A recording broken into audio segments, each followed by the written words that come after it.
ఏంట్రా మన పిల్లలింత ఆనందంగా తిరుగుతున్నారు? కూటమి ప్రభుత్వం వచ్చింది గదా, పిల్లల జీవితాలకి, పిల్లల భవిష్యత్తుకి ఆనందమే ఆనందం.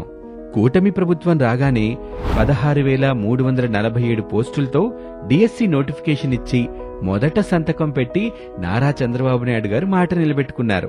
యువత భవిష్యత్తు నాశనం కాకుండా డ్రగ్స్, గంజాయి అరికట్టడానికి ఈగల్ విభాగం ఏర్పాటు చేశారు.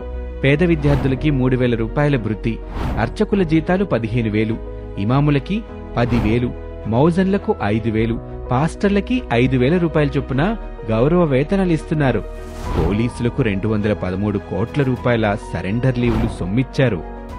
టీచర్లకు మేలు చేసే 117వ జీవోని రద్దు చేశారు. రాష్ట్రానికి 6 ఎస్ఐపిబి సమావేశాల్లో 4.95 లక్షల కోట్ల రూపాయలు పెట్టుబడి తీసుకురావడానికి ఒప్పందం చేసుకున్నారు. యువత ఉద్యోగ ఉపాధి అవకాశాలకు బంగారు బాటలు వేస్తున్నారు. కూటమి ప్రభుత్వం వచ్చిన సంవత్సరంలోనే ఇన్ని రకాలుగా యువతకు మేలు చేస్తున్నారు. అందుకే యువత సంతోషంగా ఉన్నారు. యువత భవిత ఆనందమయంగా ఉంటుంది.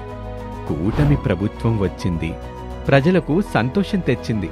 అందుకే ఇది మంచి ప్రభుత్వం.